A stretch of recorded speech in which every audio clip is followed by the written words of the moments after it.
청년부를 다니고 있는 청년입니다. 청년부는 다양한 나이대의 사람이 있는데 문제는 청년부원들이 저랑 나이 차이가 많이 납니다.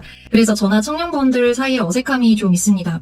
남들과는 인사도 안 하는 사이도 많고요. 문제는 제가 남의 생각을 많이 하다 보니 눈치가 보이고 나를 싫어하지 않을까라는 생각이 너무 힘듭니다. 제가 나이 차이 많이 나는 청년 자매들에게 먼저 다가가는 방법이 없을까요? 그냥 현실적으로 그 나이가 조금 차이가 많이 나는 자매 입장에서 얘기를 하면 굳이 나보다 나이가 조금 많은 형제분이랑 그렇게 막 교제하고 싶어 하지는 않거든요, 사실. 통하는 사람들이랑 좀 놀고 싶어 하지 아무래도 그렇잖아요. 그래서 보통 청년부를 이렇게 또 나이대로 팀을 나누고 규모가 큰 청년부는 아예 부서를 따로 나누잖아요. 그게 이유가 있는 것 같아요. 저희가 지금 30대잖아요. 근데 30대인데도 20대 친구들이랑 얘기를 하려면은 쉽지가 않아요. 이게 어쩔 수가 없는 것 같아요. 그러니까 얘네가 하는 이야기를 다 알아듣거든요. 저는 따로 시간 내서 공부하니까. 그렇다 그래도 이미 나이대로 그어져 있는 선이 있는 것 같아요. 그러니까 대화도 할 수 있고 같은 얘기도 할 수 있는데 그 넘을 수 없는 이미 저쪽에서 그어놓은 선도 있고 저쪽에서 그어놓은 마음의 선이 이미 있어가지고 나이가 그 정도 차이 나면 말하기도 어렵고 물론 이제 가서 뭐 인사도 하고 커피도 사주고 얘기하면 이렇게 받아는 주겠죠. 받아는 줄 거고 이제 조금 어느 정도 말은 틀 수 있겠지만 같이 어울리는 친밀한 사이가 되기는 힘든 것 같아요. 뭘 하려면 좀 남들보다 많은 과정이 필요하겠죠. 어쩔 수 없이 나이가 어린 쪽이 이해하고 나이 많은 사람한테 다가가야 되는 게 아니잖아요. 나이가 그렇죠. 많은 쪽이 극복해 나가야 되는 일이지. 해야 될 게 많은 것 같습니다. 돈도 많이 써야 되고.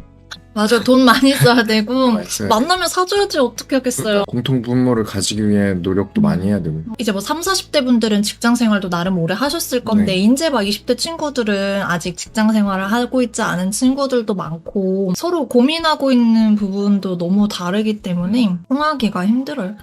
나이가 많은 쪽이 어린 쪽에게 이렇게 맞춰서 얘기를 들어주거나 해주거나 아니면 또 반대로 나이가 어린 쪽이 많은 쪽에게 맞춰서 그냥 반응해주거나 그냥 그거지. 저는 이제 지금 주짓수를 하고 있잖아요. 20대 초 고등학교 애들이랑도 주짓수 얘기면 계속 할 수 있는 거죠. 공통 분모가 있으니까 나이 차이랑 상관없이 최근에 어느 선수가 잘하고 있고 이런 기술을 쓰고 있고 우리는 다음 대회 때 준비하자 이런 얘기들 하고 하면 되잖아요. 근데 그런 것 자체가 아예 없는 상황이고 교회라는 게 좀 특수성이 있잖아요. 신앙 얘기를 하면 꼰대가 돼요. 그러니까요.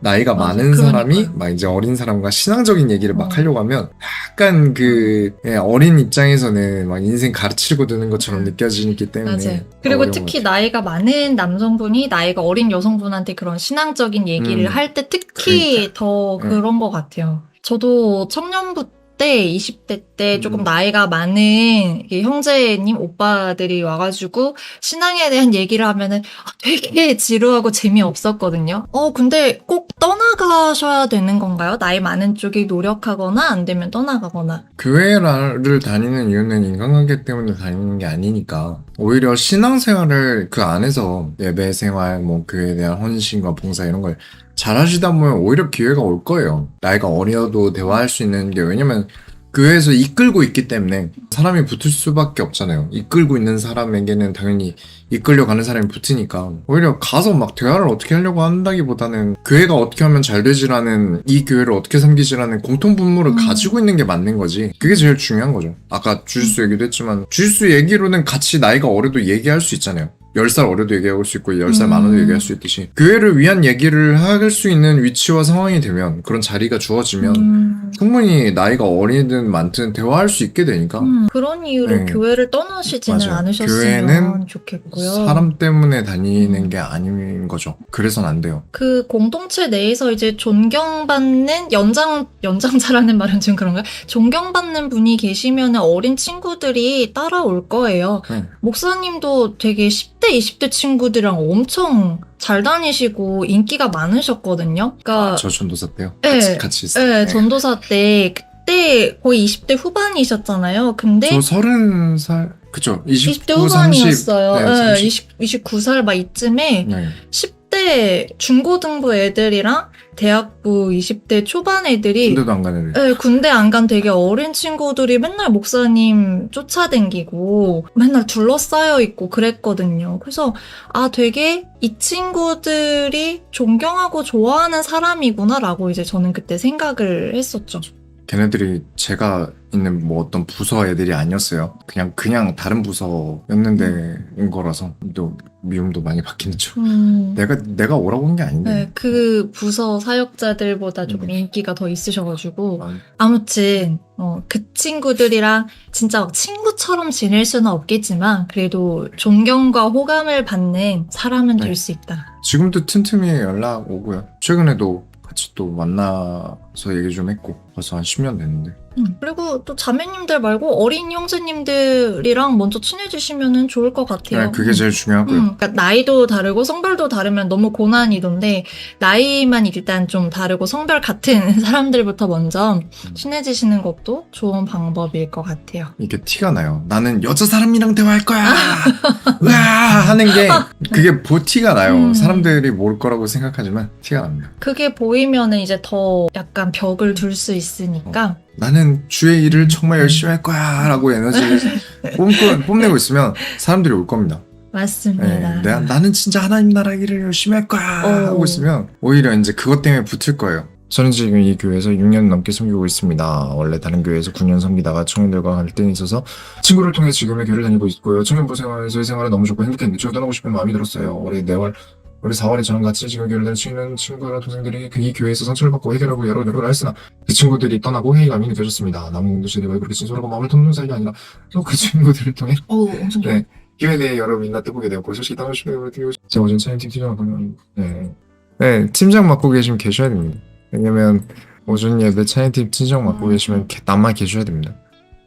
이유는 교회는 사람 때문에 가는 곳이 아니에요. 인간관계나 어떤 그런 것 때문에 있는 게 아니고, 그리고 또 하나님의 집에서 어떤 의무를 맡고 계신 거라면 그 일을 잘하는 게 중요합니다. 안 그럼 내려놓으셔야 되는 거고요. 근데 중요한 건 교회라고 다 저는 저희 설교 때도 자주 얘기하고 라이브 방송 때도 자주 얘기하는 건데 교회 간판 걸려있다고 교회 아닙니다. 그렇게 얘기하면은 이단 스타일도 교회가 돼요. 이 교회가 이게 하나님 나라의 일을 하고 있는가 안 하고 있는가를 판단하셔야 돼요. 하나님의 일을 하려고 노력하고 하나님의 말씀을 지키려고 노력하는가를 보셔야 돼요. 만약에 아니라면 교회라고 볼 수 없죠. 그걸 판단하시는 게 맞는 것 같습니다. 이런 결과가 있을 수도 있죠. 그러니까 대화를 하면 오해가 풀리는 것들이 있고 또 싸우더라도 대화가 되는 사람이면 할만하다고 생각합니다. 아예 대화가 안 되는 사람이랑은 안 싸우는 게 낫고요. 맞아요. 속에 숨기지 말고 대화를 하는 게 중요한 것 같아요. 근데 그런 거 있잖아요. 커플이나 부부들 보면 한 번도 우리는 안 싸웠다 이런 커플이나 부부도 간혹 있는데 저는 그게 좋은지 모르겠어요. 어떻게 살면서 일어났네요. 어떻게 살면서 한 번도 안 부딪히고 안 싸울 수가 있죠, 커플이나 부부가? 저는 그거는 약간 서로가 회피하는 부분이 있다고 생각을 해요. 그게 안에서 계속 곪고 있는 거기 때문에 차라리 그거를 꺼내서 대화하고 소통하고 싸우게 되더라도 그거를 잘 푸는 게 훨씬 더 건강한 관계라고 생각합니다. 소나님, 하나님의 말씀을 듣고 참 놀라운 변화는 이전에는 무조건 상대 탓만 하고 판단하기 급급했는데 오히려 상대의 연약함을 보게 하시고 저 또한 똑같은 죄인임을 관계 속에서 깨지고 깨닫게 하시더라고요. 멋지십니다. 맞아요. 말씀을 통해서 내가 변화돼요. 그러니까 이 말씀을 통해서 나를 보게 되잖아요. 오늘 히브리서 저희 말씀 설교 때 나눴었는데 이 말씀이 나를 판단하고 나를 감찰하신다. 맞아요. 진짜 말씀을 보면은 다른 사람이 보이는 게 아니라 내 자신의 모습이 비춰지는 것 같아요. 말씀에 뿌리 내리지 않으면 교회 안에서 맞아요. 인간관계나 혹은 목회자로부터 상처 등에 더 어려웠던 것 같아요. 이게 진짜 정답인 것 같아요. 네. 인간은 서로 상처를 주고 상처를 받는 존재라서 사람이 많은데 가면 갈수록 상처받을 일들은 생길 거예요. 상처라는 게 어쩔 수 없는 거라서 그러니까 받을 만한 거 아닌데 내가 민감하게 받는 거는 내가 잘못된 거고요. 그리고 상처에 대해서 너무 쉽게 주는 강하게 주는 사람들은 내가 잘 거르는 게 맞다고 생각합니다. 피하는 수밖에 없어요.